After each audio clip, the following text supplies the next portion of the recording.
Hey, Bob Cooney here, episode 7 of the Being Virtual show, live streaming on Facebook and Twitch via Periscope, and where else? Facebook, a whole bunch of Facebook pages, and on beingvirtual.tv. So go ahead and chat. I'm having some trouble with the Restream chat. I've got a cat instead of a chat. Say hi to Lola. Lola is the grumpiest cat I know, and she's like as cuddly as a cactus, so we're just going to dump her over there. This week we're going to be talking about the impact that virtual reality is having on the planet, and it's big. There's also some really big VR news from Apple this week. I've got an exclusive interview with an avatar that looks and sounds a lot like Doug Griffin, who's the former CEO of Nomadic and now is heading up partner strategy at Loom.AI. But first, if you don't hate anything about this show, I want you to like and share it because we're building an audience. And I think we're going to talk today about the importance of all this shit. And because I think the impact, we're starting to realize the impact that XR technology is having and able to have, and it's important, and we want to build an audience. We need to get the message out there. So yeah, like and share this shit. Let's get into it. This week, big news. Last week I talked about the metaverse, and we talked about how Unreal Engine is kind of the thing that's underpinning the metaverse. And give me a second, because I'm just going to turn the volume down on this because it's loud and obnoxious. And so Epic this week announced Unreal 5 coming, and it is amazing. Photorealistic virtualized geometry, and you're going to be able to pull in assets right from photogrammetry, right? And so it's the shit that they use to make movies. You're going to be able to pull into now a video game engine and real-time render. And this frame that you're about to see is going to have 20 million drawn triangles per frame. Everything, even the shadows, are going to be pixel accurate in 3D. It's freaking amazing, right? And so now this next scene that you're going to see, each statue has 33 million triangles, and there's 500 statues. And I think Kylie hit the wrong button and started the video over again. And that's the beauty of live streaming. So in that scene, there's 16 billion triangles. It's unbelievably realistic. They're using real light shading now, and the light actually, there's a reflective light engine, so the light accurately bounces off of things to give realistic lighting, and it makes these tools easier and easier to use for game developers, movie producers and directors, special effects people, architects, you name it.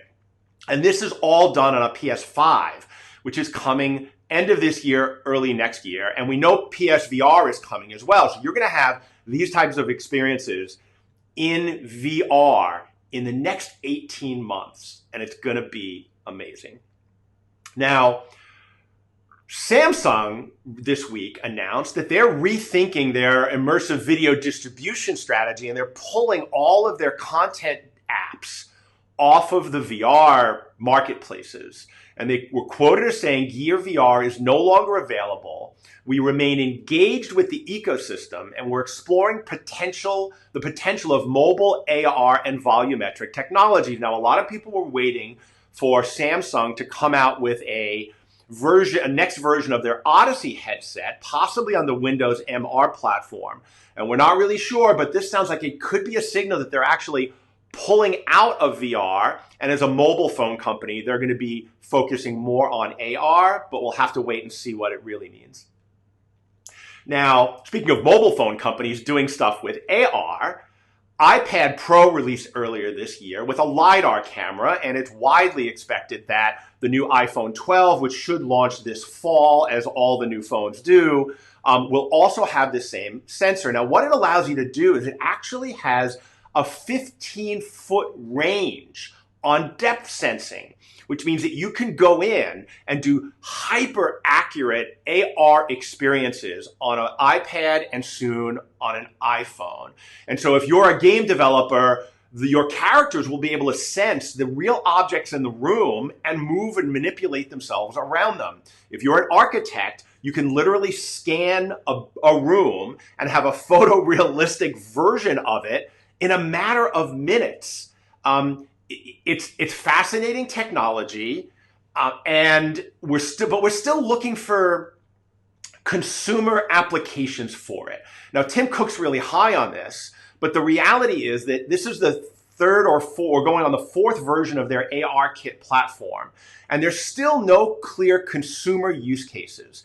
Tim Cook claims that there are thousands of apps on the App Store using their AR kit, but that's amongst millions of applications. Now, we know that Apple creates tools and allows creators to create, and beyond Pikachu no longer being a floating apparition in Pokemon Go, it's unclear how this stuff is going to be used for consumer applications. But there are a ton of business and commercial applications for AR. Now, Magic Leap is showing that because they decided to narrow down on a medical vertical and finally pull out of the consumer market. Now, if they'd have spent $10 out of the $3 billion they raised on buying my book, Real Money on Virtual Reality, they would have realized early on that they should have gone for a narrow vertical and probably would have saved billions of dollars, but whatever. And so I think that you're seeing AR more and more focused on business applications, and we're still waiting for people to figure out what it means as a consumer application. Now, there's a lot of debate about whether Apple's going to go into AR or VR or both. And this week, they invested $100 million, which really is kind of like, for Apple, kind of like the change you find in your couch pillows when you clean your sofa.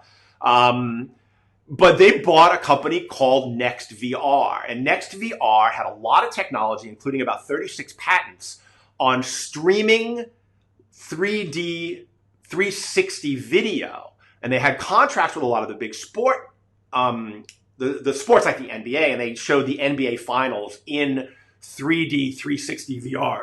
Excuse me. Now, last year at the Mobile World Congress, they showed with Qualcomm a proof of concept with 6 degrees of freedom, live 360 streaming of video. And it's possible that that's what Apple is after. And if they integrate that with Apple TV and possibly an upcoming headset, that could wind up being a game changer. Now, there's rumors have been going around that Apple is going to release a new AR or VR or combination headset by 2022 or 2023, which at the rate of change we're seeing in the XR technology business might as well be 25-25, and that's a shout out to all you Zager and Evans fans. Now, analysts have been predicting this shit from Apple for a long time. In fact, back in 2012, analysts were predicting a 32 and a 37-inch Apple television that was going to come out, which we never saw. 2019, Bloomberg predicted AR glasses were going to happen, along with ARM-based Macs, which we're still hearing as rumors, but there's been no confirmation. And the Apple headset rumors go all the way back to 2015, when supposedly they were building prototypes that were similar to the Rift. Now, we know Apple's up to something because they spent $13 billion in R&D last year. And as a percentage of their total revenue, their R&D expenditures continue to climb over the last 7 years. So we're expecting something big from Apple, but anybody that tells you they know what it is, probably full of shit. Now, Oculus and South by Southwest came out with an announcement this week that after South by Southwest took a lot of their film festival stuff that they were shuttered and released them on Amazon, they announced that they're doing a deal with Oculus TV, and they're going to be releasing, I think there's 8 VR experiences that were going to be part of the South by Southwest VR Festival on Oculus TV, May 22nd to May 31st. There's After the Fallout, Greatness, Look at Me, A Song Within Us, and several others. So check those out on Oculus TV next week. Now, speaking of festivals, who's ready for a music festival? I am. I watched the Coachella special on YouTube last week, and it reminded me of all the great experiences I had at that over the years. And so there's a company called Event Farm, which has a technology platform to promote events, and specifically around the music space, they've done a partnership with a platform called Verbella. And if you were paying attention, I presented in Verbella at Laval Virtual in France last month. And they've created a thing called the Echo, which is their attempt at creating virtual experiences for attendees around the music business. So later tonight at 6 p.m. Pacific time, they're going to be doing a virtual music festival. There's going to be 6 live performances on 3 stages. The problem is, last I used Verbella, there was only one dance move. So we're all going to be doing the same goofy dance move, but that's cool. Wanda Raven, Ace Bloom, Kate, Nord. I've never heard of any of these people, but I'm sure that they're amazing. It's $15. I'll be there, 6 p.m. Pacific. Get your ticket. Check out eventfarm.com, and hopefully I will see you there. And we're going to rock on. Now, getting back to work and something more serious, LinkedIn last week published their Workforce Confidence Index around remote work. And 65% of the people that were surveyed across all jobs and industries said they were highly confident that they were personally effective working from home. 2/3 of the workforce across all sectors are saying, yeah, I'm effective working from home. And that's with shit tools. Now, one of the challenges with all of this work from home is the tools really aren't up to snuff yet.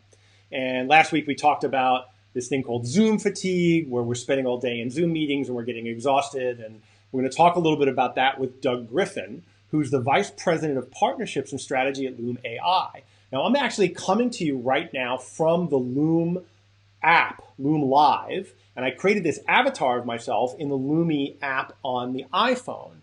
And so you should download the Loomi app, try it out. You can customize your avatar. You take a picture of your face, and it brings you in. And then we'll talk a little bit with Doug about how this whole thing works right now. We had already built a product called Loomi, which is a mobile app. You can get it on iOS and Android. And with that, you could take a photo of yourself. It creates a 3D avatar, and you can customize it. And that's free. And we really built that as a demonstrator for our B2B kind of sales pipeline, so that when we talk to a company, we could show them some of this tech. What we're watching with you right now is it's not actually integrated with the camera. It's purely integrated with the microphone. How does that work? Yeah. So we've got SDKs to drive avatars from video, voice, or chat, text. And what you're looking at right now is purely from my voice. And if you look at the fundamental flaws with video conferencing, they come down to a handful of things. People want their privacy.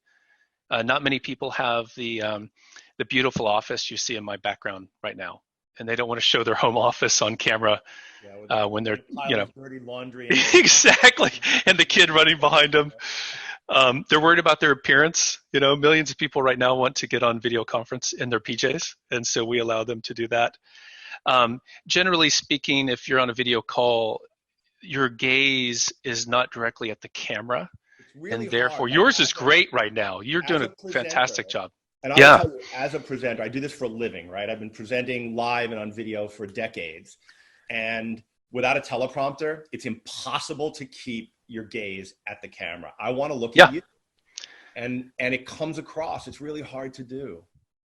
It is. And it causes a disconnect for the listener when you're looking at all these faces and yet none of them are looking directly at you. It's hard to gauge whether they're actually paying attention to you or not. Yeah. And so we've addressed that. And then the last one's a little bit more esoteric. But as human beings, we've evolved to engage in the body language and facial gestures of people around us. And we generally are in either a single conversation or a group conversation. We're generally looking at one face at a time, and we turn to look at another face and another face. With Zoom and Skype and all these amazing video conference tools that are out there, suddenly we're looking at a lot of faces constantly, and it's much harder to gauge some of the reactions.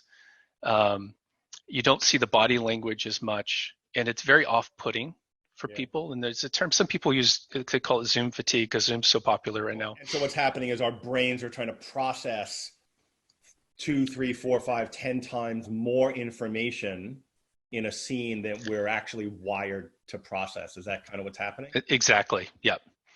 And so what I'm doing right now, I have a headset on, and I'm actually pacing around. I'm walking.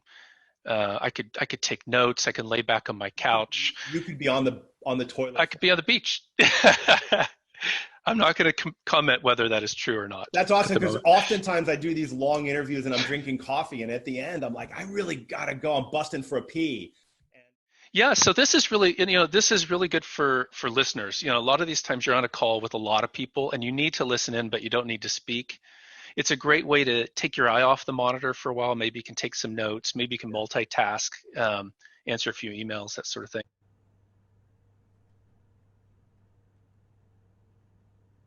Oh, sorry, I was catching up on some emails. And so April 7th, Dan Hill. Now, not the singer-songwriter who wrote, "Sometimes when we touch, the honesty's too much, and I have to close my eyes and hide." Who remembers that terrible song that's now stuck in your brain for the rest of the day?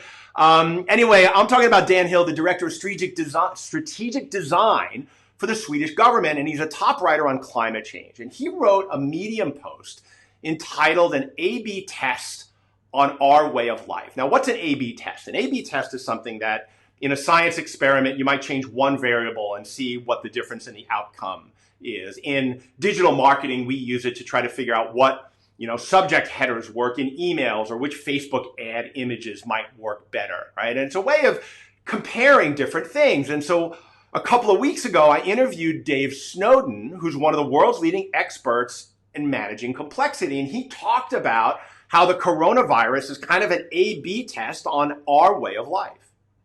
We did a big podcast on complexity and COVID the other day. And one of the things I said in it, which I may learn to regret, is that COVID was God's gift to humanity. Because it's kind of like, so I'm a Catholic, all right? So this is kind of like, it's a purgatory period, but you've got a chance of redemption. No? Because what we got is something, well, I think it will probably cull about 10% of the world's population. If you look at both direct and secondary effects over the next 2 years. And it will cause an economic meltdown. In fact, we're now at the point where we realize that money actually doesn't matter. That's actually quite significant. All this, there isn't enough money for this. Well, sorry, there is, right? So I think that gives us a chance to get our act together as a species, right? And I think there's a willingness to do that, which I haven't seen before, because global warming is going to be far more catastrophic than this. And the next pandemic might have a 6-week gestation period and take 80%. Coronavirus already has 16 variants within the last 6 months. And it's mutating fast. So I think it's a chance to get our act together. Now, there's no way without this crisis would we have so clearly seen how our way of working and living is impacting the planet. There's a difference between theory and practice, and some people are willing to buy into theory, but others want to see for themselves. Now, we know that CO2 emissions have been climbing for a long time, and there have been drops with each major global event, like the end of World War II and the last GFC. But the 2020 forecast of drop is actually the most significant we might have seen since they've been able to measure this shit. And much of that is due to cars being off the road and planes being out of the sky. And all of that is due to us being locked down at home. And so here's a photo of a friend of mine, Eric Kurzbard, who he took of the LA skyline before coronavirus. And here's a photo of another friend of mine from Facebook, Ed Lee, who posted a couple of weeks after the lockdown began. It's staggering.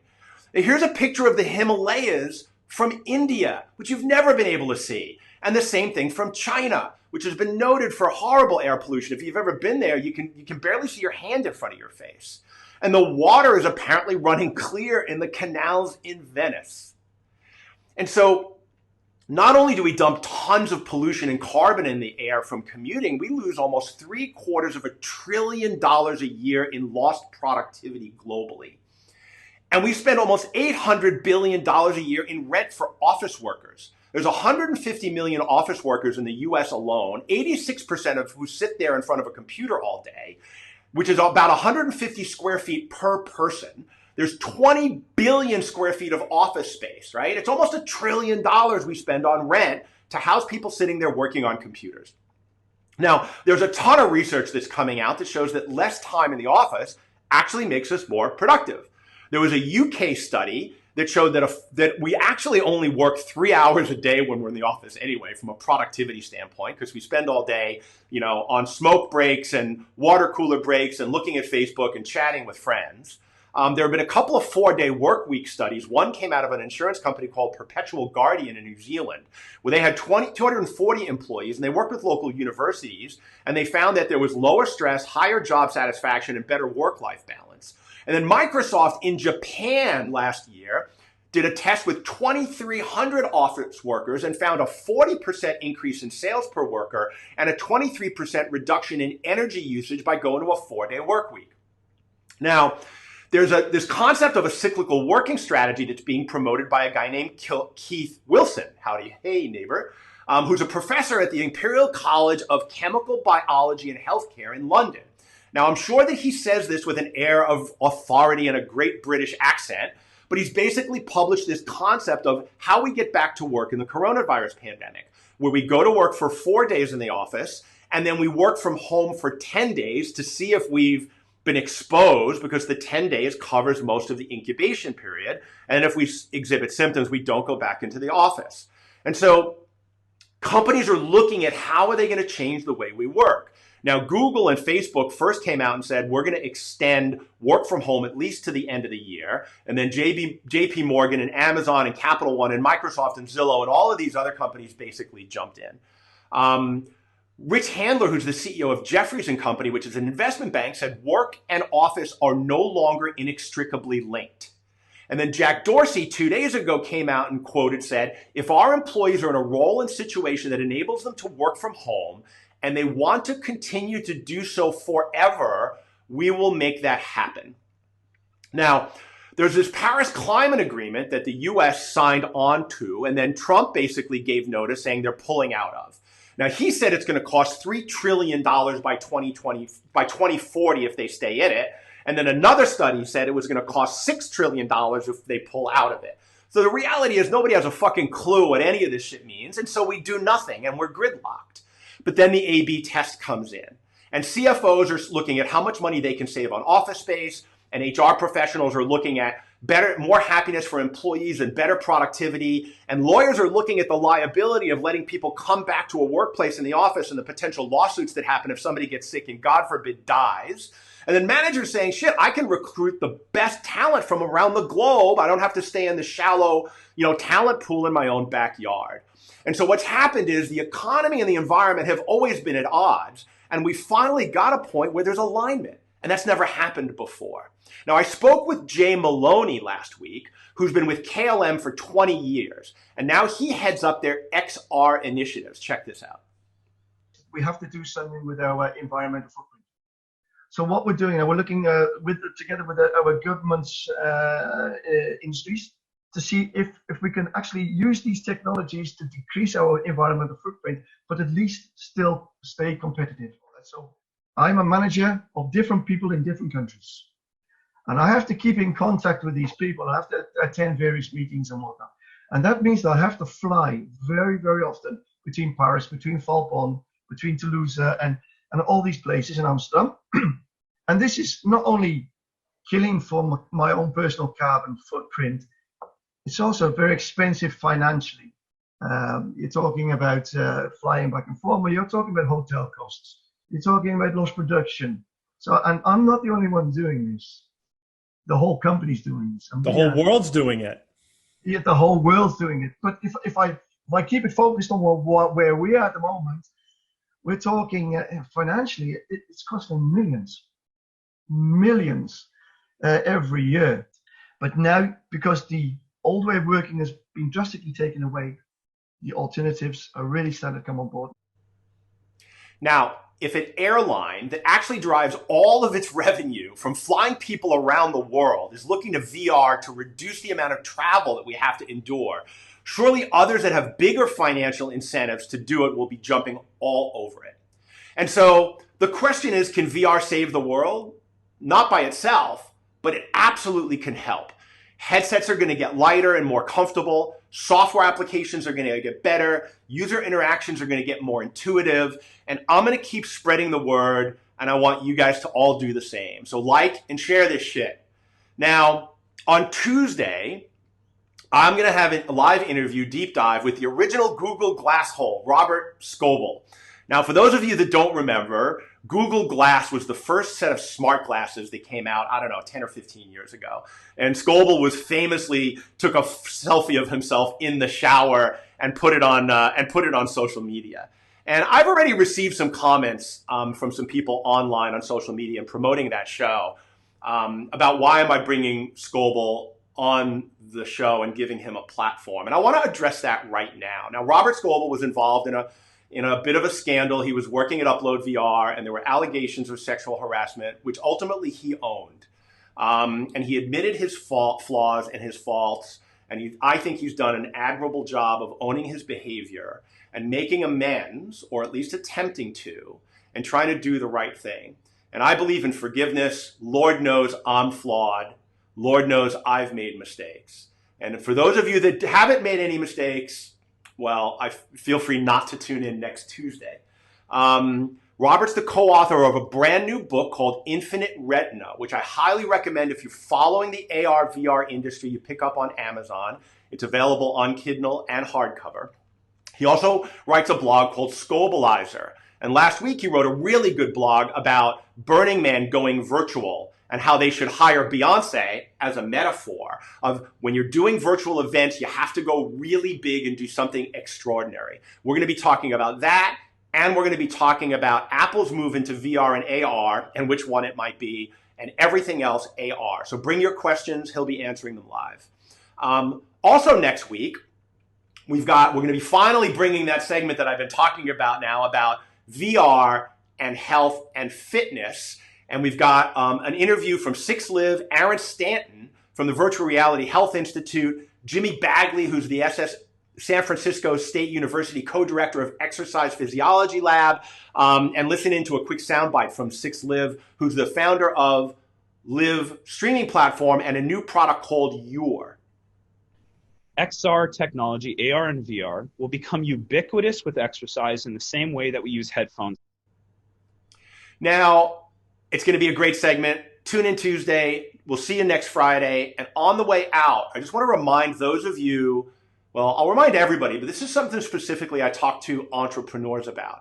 Too often we don't stop and acknowledge our successes. And they come constantly, but we're always focused on the next challenge. And I think in the time of coronavirus right now, there's a lot of challenges. Like just living has become a challenge for a lot of people.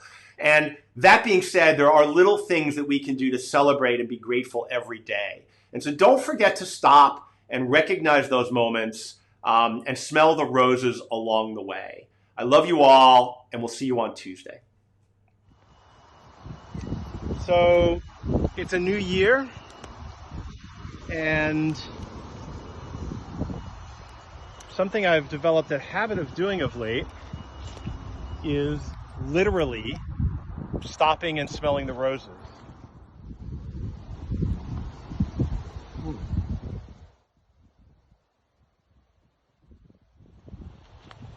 Always look first, because sometimes there's bees in there and they can sting your nose. Oh yeah.